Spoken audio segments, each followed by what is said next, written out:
আসসালামু আলাইকুম সম্মানিত দর্শক শ্রোতা। ইতিমধ্যে হয়তো ভিডিও স্ক্রিনে যে মাছের পোনাগুলো দেখতেছেন, এগুলো হচ্ছে দেশি ট্যাংরা মাছের পোনা।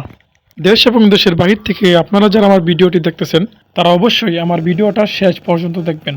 আজকে আমি দুই প্রকার মাছের পোনা নিয়ে আপনাদের মাঝে হাজির হয়েছি। প্রিয় ভিউয়ার্স, আপনারা যারা কালচারিং এর ক্ষেত্রে গুলশা মাছ ও ট্যাংরা মাছের পোনা খুঁজতেছেন তারা অবশ্যই ভিডিও স্ক্রিনে থাকা নাম্বারটিতে আমাদের সাথে যোগাযোগ করে বাংলাদেশের যে কোনো প্রান্ত থেকে মাছের পোনা সংগ্রহ করতে পারেন। মাছের পোনা সংগ্রহ করার আগে আমি আমার খামারি ভাইদেরকে বলবো, ভালো মানের বিশ্বস্ত হ্যাচারি থেকে মাছের পোনা ক্রয় করবেন। গুলশা মাছ খুবই সুস্বাদু একটি মাছ। এই মাছের বাজার চাহিদাও বেশ ভালো।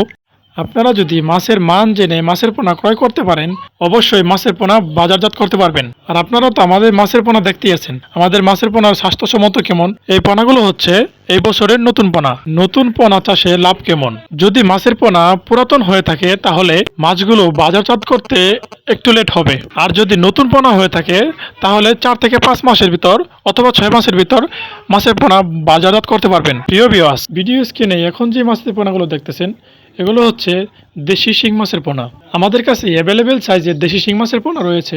আপনারা চাইলে যে কোনো সাইজের পোনা আমাদের কাছ থেকে নিতে পারবেন। তাছাড়াও আমাদের কাছ থেকে পেয়ে থাকবেন আর অন্য কার্প জাতীয় মাছের পোনা, যেমন 100% মনোসেক্স তেলাপিয়া মাছের পোনা, থাই পাঙ্গাস মাছের পোনা, ভিয়েতনাম শোল মাছের পোনা, ভিয়েতনাম কই মাছের পোনা, দেশি বিদেশি সহ যে কোনো প্রকার মাছের পোনা আপনারা আমাদের কাছ থেকে ক্রয় করতে পারবেন। আমাদের লোকেশন হলো ময়মনসিংহ ত্রিশাল দহলা গ্রাম।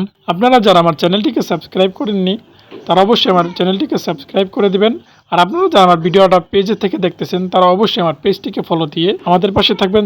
ধন্যবাদ সকলকে। আমার আজকের ভিডিও ছিল এই পর্যন্তই। পরবর্তী ভিডিও পাওয়ার আগ পর্যন্ত সবাই ভালো থাকবেন, সুস্থ থাকবেন। আল্লাহ হাফেজ।